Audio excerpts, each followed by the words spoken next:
Sir, you need to move to the back. This section is for our premium passengers only. The flight attendant's voice carried across the cabin as cameras started rolling.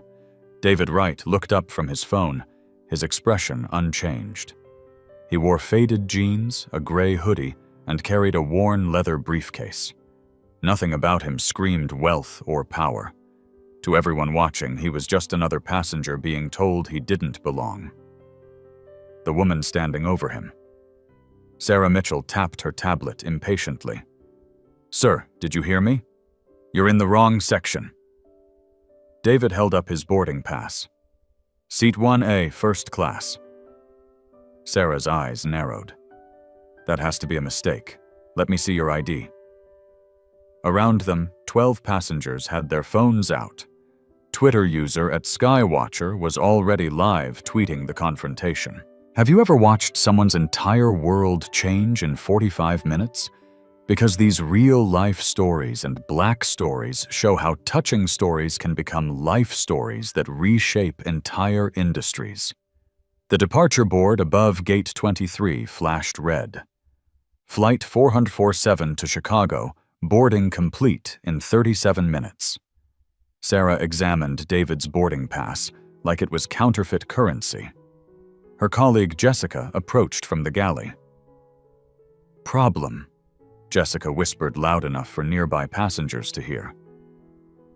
This gentleman seems confused about his seat assignment, Sarah replied, her tone suggesting David was either lying or incompetent.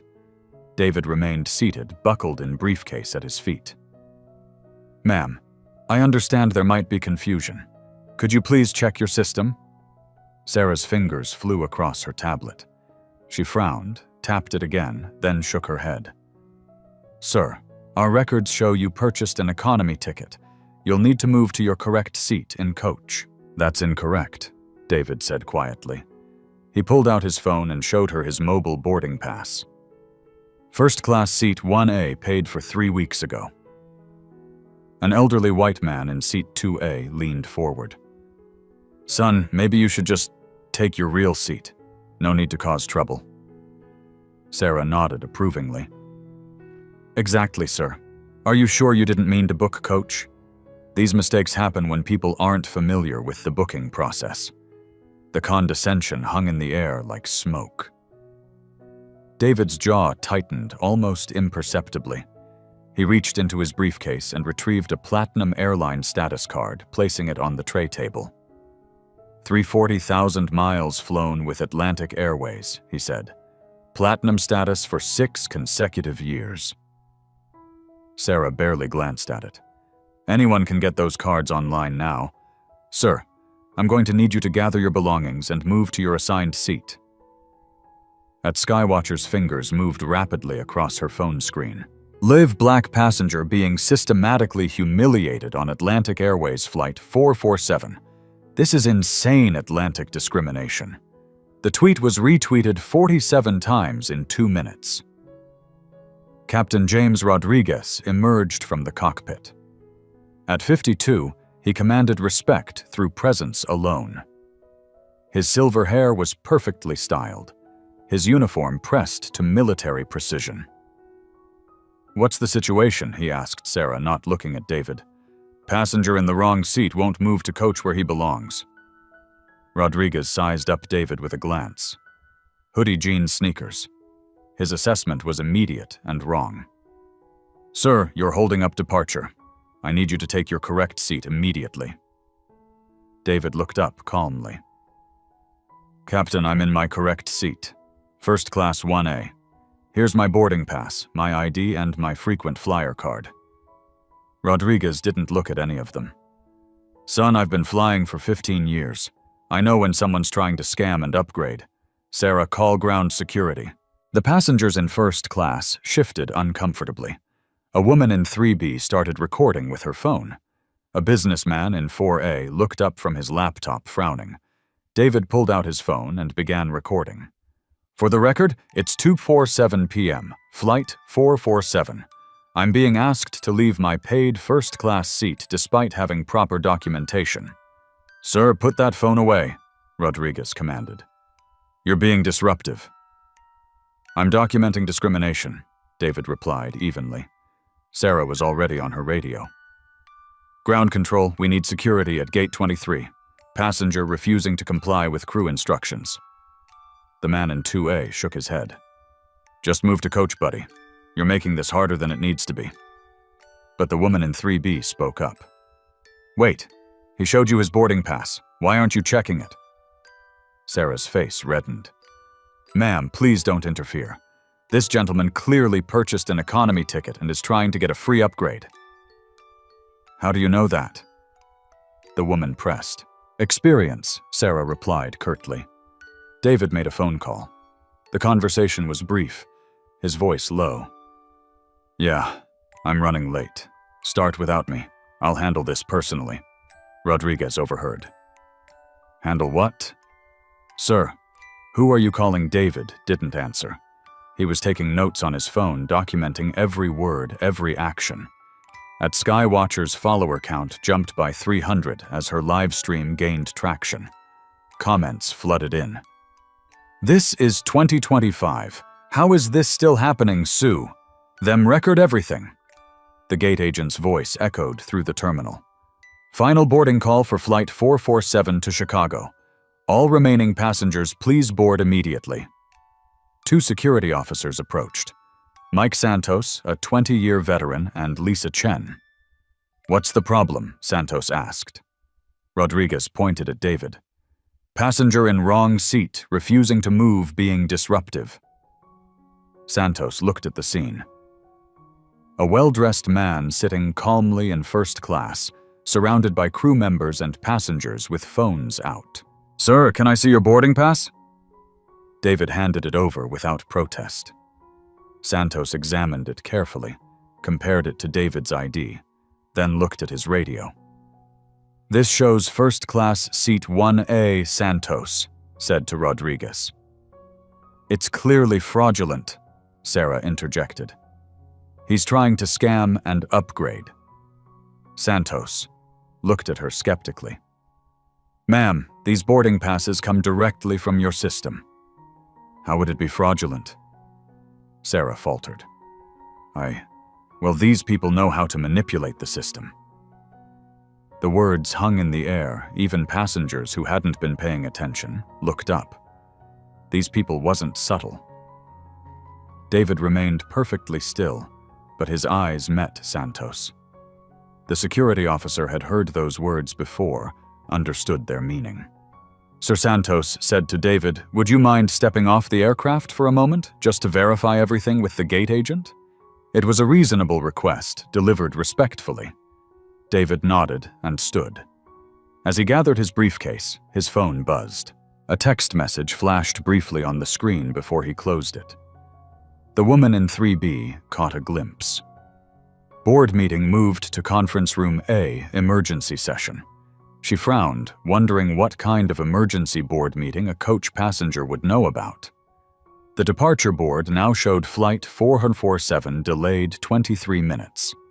Ground Supervisor Janet Williams arrived at Gate 23 with purposeful strides. She'd been with Atlantic Airways for 12 years, worked her way up from baggage handler to supervisor. She prided herself on handling difficult situations. What's the holdup? She asked Santos. Passenger verification? He replied, handing her David's documents. Janet examined everything with theatrical thoroughness. Boarding pass ID frequent flyer card. She looked from the documents to David, then back to the documents. Mr. Wright, these appear to be in order. However, given the crew's concerns about your behavior, I think it's best if we reseat you in coach for this flight. David's voice remained level. What behavior? I was sitting quietly in my assigned seat.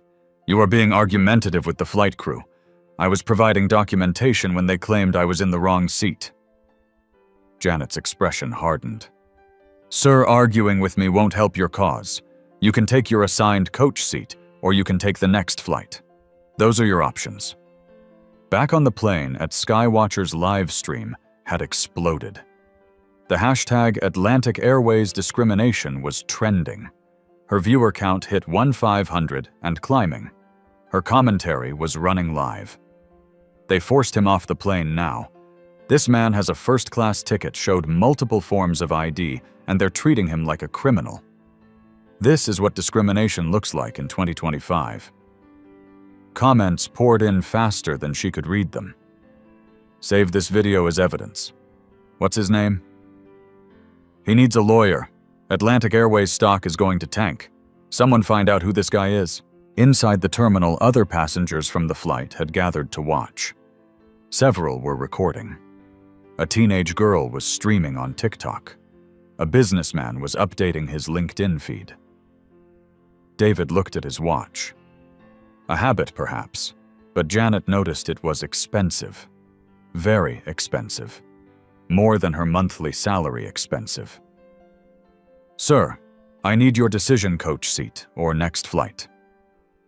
"May I speak with your district manager?" David asked. Janet laughed. "The district manager? Sir, I'm the senior supervisor on duty. I have full authority here." "I understand your position," David replied. "However, I'd like to escalate this to your district manager. You can file a complaint online like everyone else." Several first-class passengers had come out to watch. The woman from 3B, now identified as Dr. Patricia Voss, stepped forward. "Excuse me, but I was on that plane." This man was sitting quietly in his seat. He showed his boarding pass, his ID, everything. Why exactly is he being removed? Janet turned to her. "Ma'am, this is between us and Mr. Wright. Please return to your seat." "I'm a paying customer too," Dr. Voss replied. "And I'm witnessing what appears to be discrimination." A businessman from first class joined her. "I saw the whole thing. The flight attendant never checked his documents properly. She just assumed he was in the wrong seat." Janet felt the situation slipping away from her. More passengers were gathering, phones were everywhere. She needed to reassert control. "Sir," she said to David, "you can take the coach seat I'm offering, or you can leave the airport. Those are your only options." David pulled out his phone and made another call. This one lasted 47 seconds. His voice was too low for most people to hear, but Dr. Voss was close enough to catch fragments. "Urgency board meeting, conference room A now." Dr. Voss frowned. "Board meeting." David ended the call and addressed the gathered crowd. "Ladies and gentlemen, I apologize for this delay. I know you all want to get to Chicago on time." His tone was different now, more authoritative. Several passengers noticed the change. Janet sensed something shifting. "Sir, who are you calling my office?" David replied simply, "Your office?" David reached into his briefcase and withdrew a business card holder. He selected one card and handed it to Janet. She read it, and her face went pale. "David Wright, Chief Executive Officer, Wright Enterprises." The gathered passengers pressed closer, trying to see. Dr. Voss read over Janet's shoulder and gasped. "My God," she whispered. The businessman from first class pulled out his phone and started Googling. His eyes widened as he read. "Holy shit," he muttered. "Wright Enterprises, they're worth billions." At Skywatcher caught the exchange on her live stream. Wait. Did someone just say billions? Chat, what's happening? Who is Wright Enterprises? Her viewers were already researching. Wright Enterprises just announced a $2.4 billion revenue year. They own like 847 companies. This guy isn't just some random passenger. Atlantic Airways is about to get sued into oblivion. Janet stared at the business card. Her hands were shaking slightly. "Mr. Wright, this doesn't change anything. You were being disruptive." But her voice lacked conviction now. David looked at his watch again. "In about 3 minutes, you're going to receive a call from your headquarters. I suggest you answer it. What kind of call? The kind that comes from your board of directors." The crowd had grown to about 30 people. Airport security was trying to manage the situation, but the live streams were multiplying. Atlantic Airways discrimination had over 2,000 tweets now. Captain Rodriguez appeared looking flustered. "What's going on out here? We need to depart." Santos filled him in quietly. Rodriguez's expression changed as he listened. CEO of what? Rodriguez asked. Wright Enterprises, Santos replied, "Major corporation, billions in revenue." Rodriguez looked at David with new eyes. The hoodie and jeans didn't look so casual anymore. They looked like the outfit of someone who didn't need to impress anyone. Janet's radio crackled. "Supervisor Williams, please contact headquarters immediately, priority 1. She looked at David, who checked his watch again. "Right on schedule," he said quietly. Dr. Voss stepped closer to David. "Sir, I'm sorry this happened to you. This is completely unacceptable." "Thank you," David replied. "But this isn't about me anymore." "What do you mean?" David looked around at the crowd, at the phones, recording everything at the airport security, trying to manage a situation that had grown beyond their control. "This is about making sure it doesn't happen to anyone else." At Skywatcher's live stream viewer count hit 3,000. Major news outlets were starting to pick up the story. Atlantic Airways' stock price, which had been stable all day, dropped by 1.2% in the last 15 minutes. Janet's radio crackled again.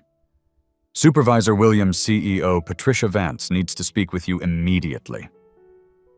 Janet looked at David, then at the business card in her hand, then at the crowd of witnesses recording everything.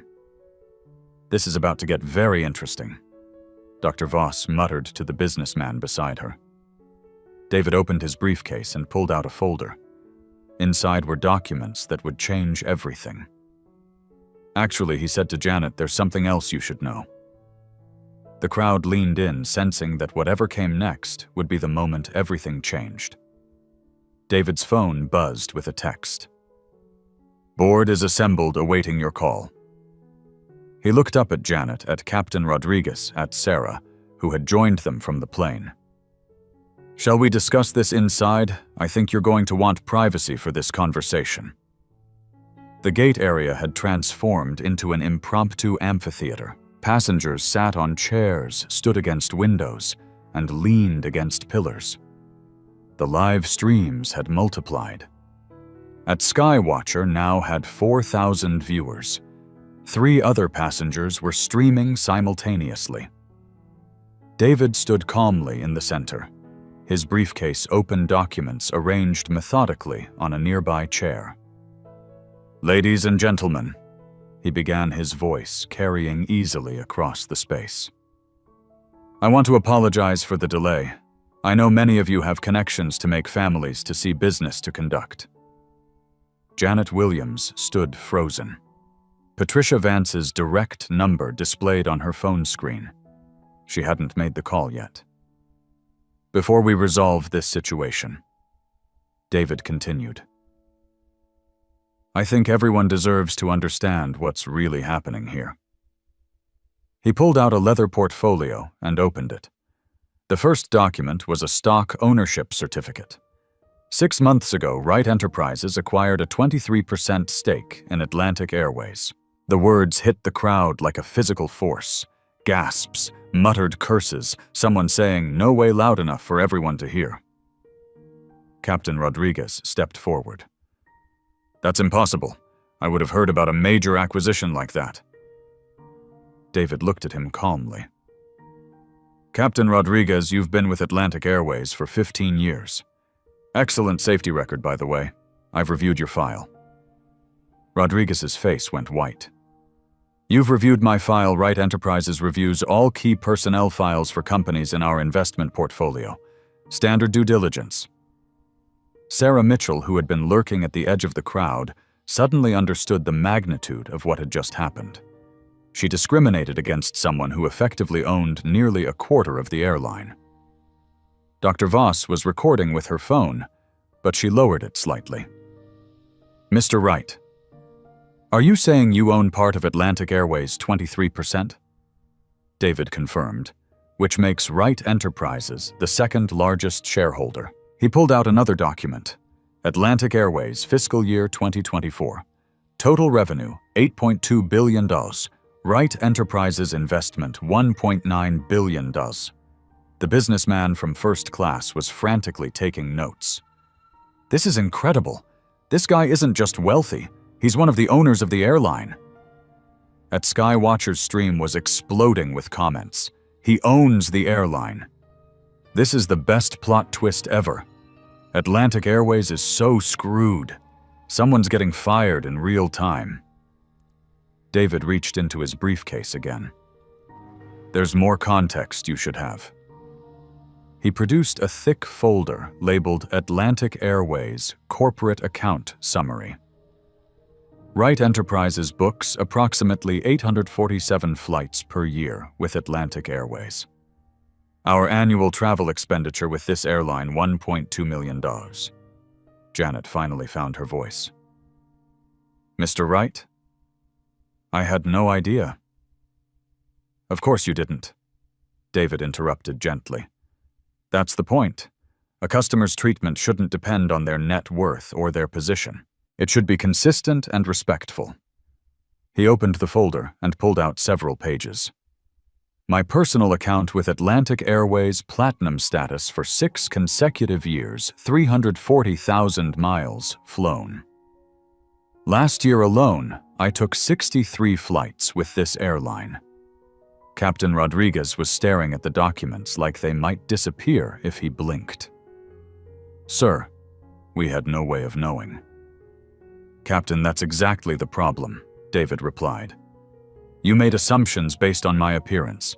You never checked my credentials. You called security without verifying the facts. Sarah's voice was barely a whisper. Mr. Wright, I'm so sorry I didn't realize. Mitchell, David said, consulting a document. 8 years with Atlantic Airways, generally positive performance reviews. 2 customer complaints in your file, both involving passengers of color. The implication hung in the air like a blade. Dr. Voss stepped closer. Mr. Wright, what happens now? David looked at his watch. In about 90 seconds, Janet's going to get another call from headquarters. Because right now, there's an emergency board meeting happening in Atlantic Airways, Chicago. As if on cue, Janet's phone rang. The caller ID showed Patricia Vance, CEO. David nodded to her. You should take that, put it on speaker. Janet's hands were shaking as she answered. Ms. Vance. Janet, is David Wright with you? The CEO's voice was tense. Yes, ma'am. Put him on the phone now. David stepped forward. Hello, Patricia? David, I just got out of an emergency board meeting. What the hell is happening at Gate 23? The crowd pressed closer. This was better than any movie. Patricia, I'm on Flight 447 to Chicago. I was denied service and removed from my paid first-class seat due to what I can only characterize as racial discrimination. Silence on the other end of the call. Then please tell me you're joking. I'm afraid not. The incident has been live-streamed by multiple passengers. It's trending on social media. Your stock is down 1.4% in the last hour. Jesus Christ. David pulled out his phone and showed the screen to the crowd. Multiple social media feeds were visible, all showing the hashtag Atlantic Airways discrimination trending. Patricia, are you familiar with Section 12.3 of our shareholder agreement? Another pause. The material incident clause, correct. Discrimination against passengers constitutes a material incident that triggers a governance review. Dr. Voss whispered to the businessman. He's not just complaining, he's activating legal procedures. David Patricia's voice came through the speaker. What do you need? First, I need your flight crew to understand that they've created a significant legal and public relations crisis for Atlantic Airways. Captain Rodriguez was staring at the phone like it might explode. Second, I need immediate corrective action that demonstrates Atlantic Airways' commitment to equal treatment of all passengers. Whatever you need. David looked around the crowd at the phones, still recording at Janet's pale face at Sarah, who looked like she might faint. And third, Patricia, I need you to understand that this isn't about me. It's about the thousands of passengers who experience discrimination every year, but don't have the resources or platform to fight back. The crowd was silent now. Even the live stream comments had slowed as people absorbed what they were witnessing. David, I'm authorizing whatever actions you deem appropriate. Full authority. David nodded. Thank you. I'll have recommendations within the hour. He ended the call and looked around the gate area. 50 people were staring at him. Multiple live streams were broadcasting to thousands more. There's one more thing you should know, David said. He reached into his briefcase and pulled out a final document. This one was different, more official looking with multiple signatures and seals.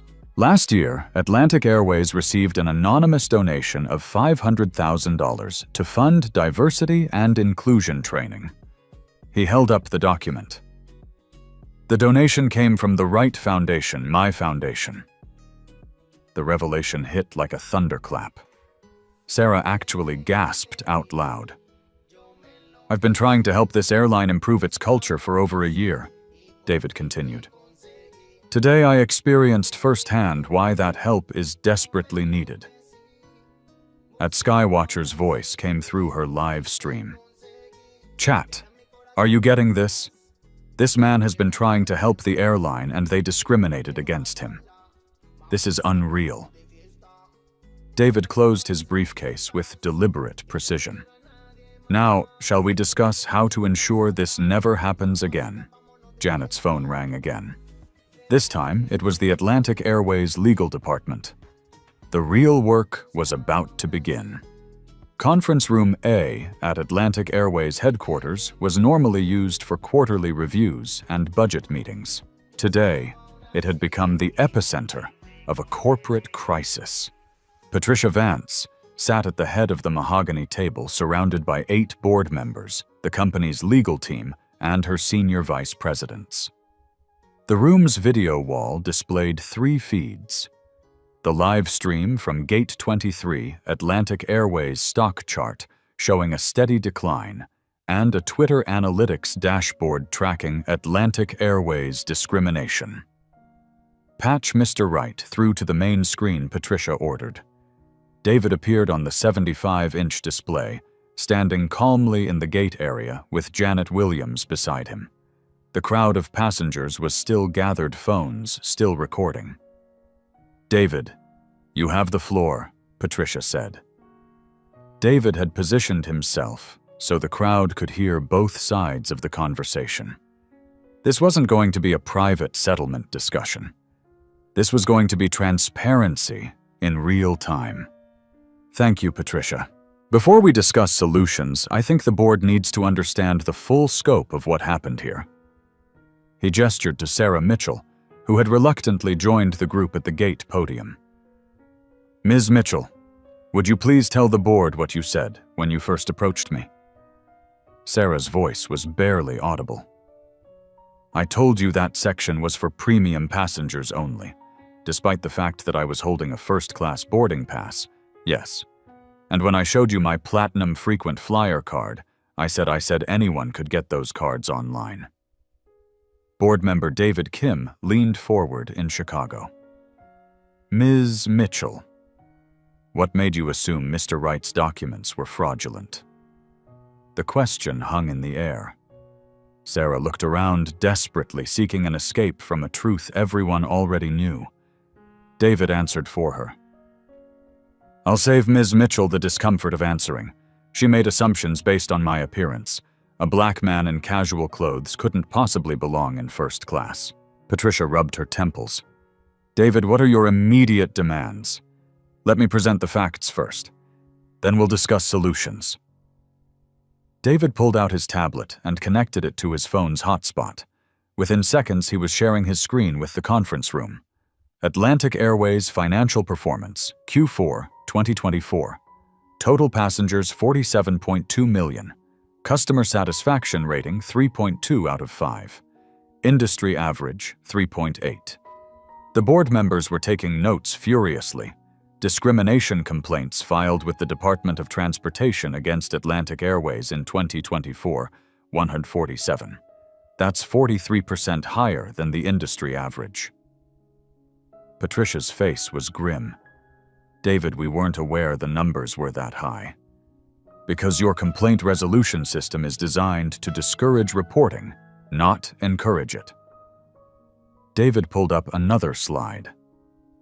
Wright Enterprises annual travel spending breakdown. Atlantic Airways, $1.2 million. American Airlines, $800,000.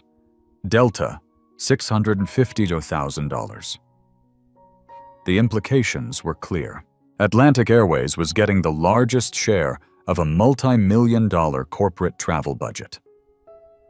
However, David continued, given today's incident, Wright Enterprises will be reviewing all vendor relationships for alignment with our corporate values. Board member Sarah Rodriguez spoke up. Mr. Wright, what would constitute appropriate resolution from your perspective? David looked around the gate area at the passengers still watching at the live streams, still broadcasting. First, immediate termination of all personnel involved in the discriminatory actions. Sarah Mitchell's knees buckled slightly. Captain Rodriguez closed his eyes. Second, implementation of comprehensive bias training for all customer-facing staff within 30 days. Patricia nodded, agreed. Third, establishment of an anonymous reporting system for discrimination incidents managed by a third-party organization. Also agreed.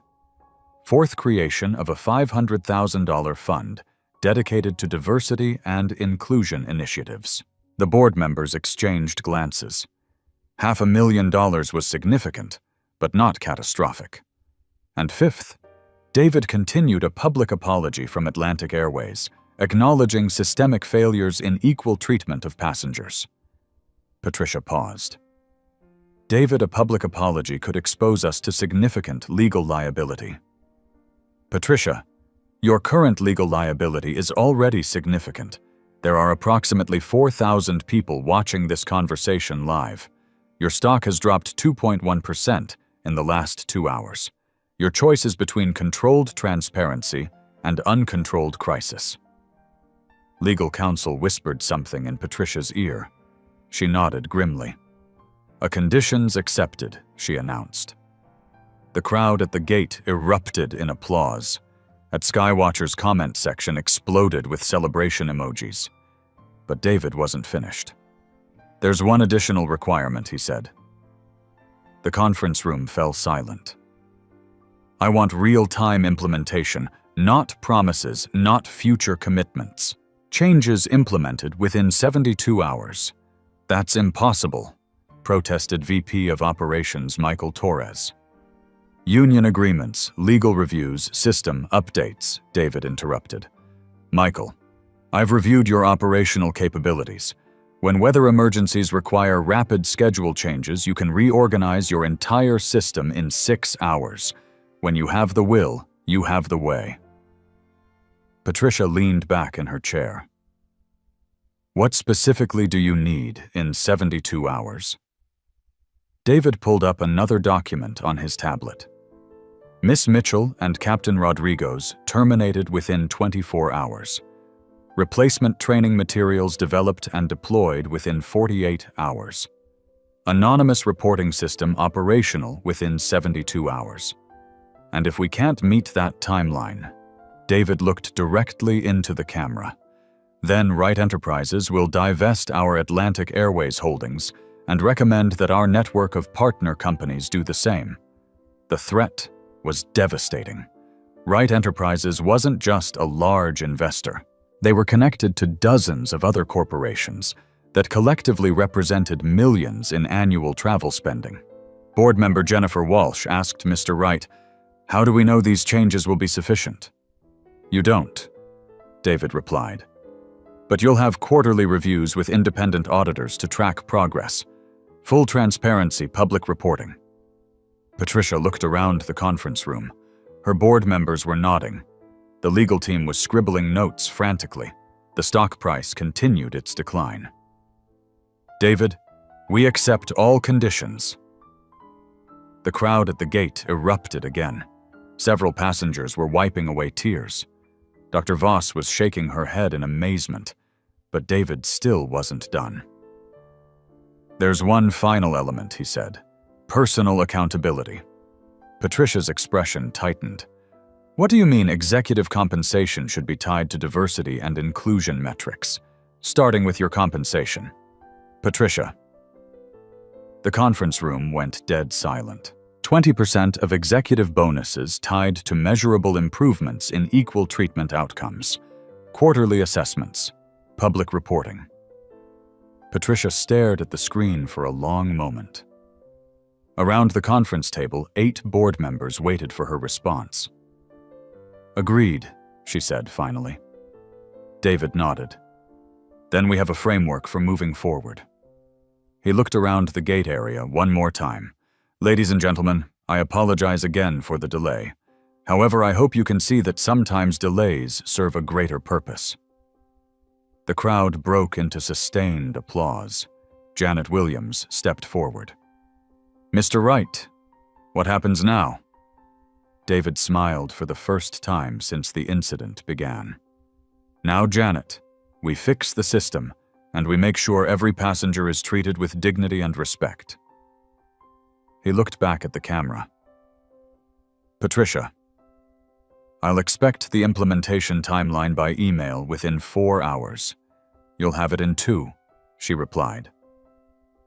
David closed his tablet and picked up his briefcase. "Now I believe Flight 447 was supposed to depart 45 minutes ago. Shall we get these passengers to Chicago?" The transformation was immediate. Janet was issuing instructions to her staff. Sarah Mitchell was being escorted away by airport security. Captain Rodriguez was having his credentials reviewed by supervisors. A new flight crew was already being assembled. Addressing another address, Skywatcher addressed her live stream audience chat. "I don't think I've ever seen anything like this. One man just changed an entire airline's policies in real time." As David finally boarded his flight in seat 1A, first class, Dr. Voss leaned over from 3B. "Mr. Wright, that was incredible. How did you stay so calm through all of that?" David settled into his seat and opened his laptop. "Dr. Voss, anger is temporary. Systems change is permanent. I'd rather build something lasting than just vent frustration." The plane pushed back from the gate, 53 minutes late. But it was carrying more than passengers to Chicago. It was carrying the promise of change. 71 hours later, David Wright sat in his Chicago office, reviewing implementation reports from Atlantic Airways. His assistant, Maria Santos, had arranged the documents chronologically on his mahogany desk. "The termination letters were executed yesterday," Maria reported. Sarah Mitchell and Captain Rodriguez were dismissed with cause. Janet Williams was demoted to training coordinator and will undergo mandatory sensitivity counseling. David nodded, reviewing the documentation. "What about the replacement protocol's new crew training materials went live this morning? Every Atlantic Airways employee will complete 8 hours of bias recognition training within the next 30 days. The anonymous reporting system launched at 6 a.m. His phone buzzed with a news alert. Atlantic Airways stock rebounds after swift discrimination response, shares up 3.2%. The market had responded positively to decisive action.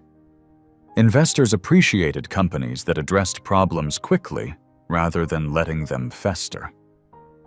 Patricia Vance had appeared on CNBC that morning, announcing the Dignity in the Skies initiative. The interview had been watched 847,000 times in 6 hours. Mr. Wright's experience was unacceptable, she had said directly to the camera. But his response showed us how to turn a failure into an opportunity for meaningful change. The anonymous reporting system had already logged its first complaint. A passenger on Flight 892 reporting discriminatory treatment by ground staff in Denver. The complaint was being investigated by a third-party firm within hours, not weeks. David's computer chimed with an incoming video call. Patricia Vance appeared on screen looking considerably more relaxed than she had 3 days ago. "David, I wanted to give you the first quarterly report personally." She shared her screen showing a comprehensive dashboard of metrics. Discrimination complaints down 67% in just 3 days. Customer satisfaction surveys show marked improvement. Most importantly, we've had 12 employees proactively report bias incidents they've witnessed. David leaned back in his chair. "That's the real victory, Patricia. When employees feel empowered to speak up. The training program has been requested by 6 other airlines. We're licensing it through a non-profit organization with proceeds funding diversity scholarships." "Excellent. What about the executive compensation metrics?" Patricia smiled. "Board approved unanimously 20% of all C-suite bonuses now tied to diversity and inclusion outcomes. First quarterly review is next month." David pulled up his own metrics dashboard. Wright Enterprises tracked their vendor relationships meticulously. "Atlantic Airways is back to being our preferred airline partner," he confirmed. "Wright Enterprises will increase our travel spending by 15% this quarter. That's wonderful news." "David, I have to ask, how did you know exactly what levers to pull?" David considered the question. "Patricia, I've been discriminated against before, but I've also been in boardrooms for 20 years. I understand how corporations make decisions. The key is aligning moral imperatives with business incentives. The whole incident has become a Harvard Business School case study," Patricia mentioned. "They're calling it stakeholder activism in real time." After ending the call, David walked to his office window overlooking Lake Michigan. The view reminded him why he loved Chicago, a city built by immigrants and outsiders who refuse to accept limitations. His phone rang Dr. Patricia Voss from Flight 447. "Mr. Wright, I hope you don't mind me calling. I got your number from your foundation's website." "Not at all, Dr. Voss. How can I help you?" "I wanted to tell you that what you did inspired me to take action in my own workplace," Dr. Voss said. "I'm head of emergency medicine at Northwestern Memorial. We've had our own issues with bias in patient treatment. I presented your Atlantic Airways case to our board last week." David smiled. What was their response? "We're implementing a similar anonymous reporting system for bias incidents, and we're requiring all staff to complete unconscious bias training. Your approach using data and systematic change rather than individual blame, it really resonated." "That's exactly what needs to happen," David replied. "One incident becomes a catalyst for broader change. The medical community is calling it the Wright Protocol, using documented discrimination incidents to drive institutional reform rather than just individual punishment." After Dr. Voss hung up, David reviewed the broader impact metrics his team had compiled. The hashtag Dignity in Skies had been used 47,000 times across social media platforms, but more importantly, it had spawned 12 copycat initiatives at other transportation companies. Greyhound bus lines had announced their own bias training program. Amtrak had hired a chief diversity officer. 3 major hotel chains had implemented anonymous reporting systems. His assistant brought in a stack of letters from passengers who had experienced similar discrimination. Each letter shared a story thanked David for speaking up, and many included documentation of their own incidents. One letter stood out. It was from a young black woman named Angela Thompson, a recent MBA graduate. Mr. Wright, I was on United Flight 237 last month and experienced almost identical treatment to yours, but I didn't have your resources or platform. I just endured it and filed a complaint that went nowhere. Watching your live stream showed me that discrimination doesn't have to be accepted silently. I'm now working with the ACLU to document systematic bias in airline treatment. Thank you for showing that change is possible. David added Angela's letter to a growing file. Her case would become part of a larger class action lawsuit that would ultimately force industry-wide changes. The true measure of success wasn't just Atlantic Airways reforms. It was the ripple effect across an entire industry. 3 months later, the Department of Transportation announced new federal guidelines requiring airlines to track and publicly report discrimination complaints. The regulations were nicknamed the Atlantic Airways Rules after the incident that sparked them. David received a call from Transportation Secretary Michael Rodriguez, no relation to the terminated captain. Mr. Wright, your Atlantic Airways case provided the political momentum we needed to implement comprehensive anti-discrimination regulations. 6 major airlines have already adopted your recommended protocols voluntarily rather than wait for federal mandates. The Wright Foundation had expanded its focus to transportation equality funding legal representation for passengers facing discrimination. In 6 months, they had supported 43 cases across airlines, bus companies, and rideshare services. David often reflected on the moment when Sarah Mitchell first told him to move to the back of the plane. That single incident of discrimination had become a catalyst for systematic change affecting millions of travelers. But the most satisfying outcome was personal. Last month, David had flown Atlantic Airways Flight 447 again, the same route, the same aircraft type. The flight attendant, a young black man named Kevin, had welcomed him aboard with genuine respect. "Mr. Wright, it's an honor to have you flying with us today. Is there anything I can do to make your flight more comfortable?" David had looked around the first-class cabin and noticed the diversity of passengers. Different races, ages, clothing styles, all being treated with equal professionalism and respect. "Kevin, you're already doing everything perfectly. That was the real victory, not the corporate policy changes, or the media attention, or the stock price recovery. It was the simple fact that the next passenger who looked like David, or didn't look like him, would be treated with dignity. The transformation was complete. The system had changed. 2 years after Flight 447, David Wright stood at the podium of the National Civil Rights Museum in Memphis, delivering the keynote address for their annual Transportation Equality Summit. The auditorium was packed with 800 attendees, more seats than the airline executives, civil rights lawyers, government officials, and activists. But David could see beyond the crowd to the millions watching the live stream. "Change doesn't require violence," he told the audience. "It doesn't require lawsuits or protests or public shaming. It requires documentation leverage and systematic thinking." He clicked to his first slide, a graph showing discrimination complaints across all major airlines. Since the Atlantic Airways incident, airline discrimination complaints have dropped by 71% industry-wide, not because discrimination disappeared overnight, but because airlines implemented systems to prevent it. The graph showed a dramatic decline starting in late 2025, continuing through 2026 and into 2027. This is what happens when you change systems instead of just punishing individuals.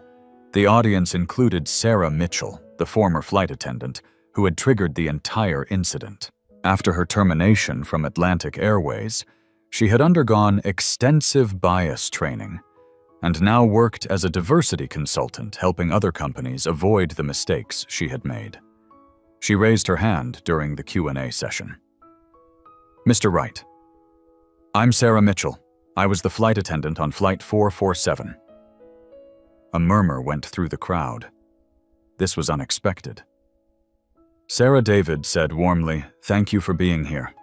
I wanted to publicly apologize again. But more importantly, I wanted to thank you. Your response changed my life. I understand now how my unconscious biases hurt people. I've spent 2 years learning to be better." The crowd erupted in applause. This was the real power of systematic change. It could transform perpetrators into advocates. Sarah, your courage in facing your mistakes and working to prevent others from making them is exactly what this movement needs. David clicked to his final slide, a photo of Angela Thompson, the young woman who had written to him after her own discrimination experience. Angela Thompson used documentation and legal advocacy to win a landmark settlement against United Airlines. That settlement funded bias training for 47,000 airline employees across the industry. The audience stood and applauded as Angela walked onto the stage. Angela's case proved that you don't need to be a CEO or a major shareholder to create change. You just need to be willing to document injustice and demand accountability. David looked directly into the live stream camera. These touching stories remind us that change happens when ordinary people refuse to accept discrimination as normal. When we document injustice systematically, when we demand accountability from institutions, when we use our economic power strategically. He paused, letting the words sink in. Every person watching this has experienced unfair treatment or witnessed it happening to others. Your stories matter. Your documentation matters. The live stream chat was flowing with personal experiences, commitments to action, and expressions of gratitude. If you've witnessed discrimination in transportation, document it, record it, report it, share your real-life stories. Because these Black stories and life stories become the foundation for systematic change. David concluded with a direct challenge. Don't just watch injustice happen. Don't just feel bad about it. Do something about it. Use the tools we've developed. Use the systems we've built. Help us create a world where everyone travels with dignity. The screen displayed the Transportation Equality Foundation's website and reporting tools. Share this video. Tell your friends about these resources. Subscribe to stay informed about our progress, because together we can ensure that what happened on Flight 447 was the last time, not just another time. The applause continued for 3 full minutes as the live stream viewer count hit 150,000. Change had become contagious.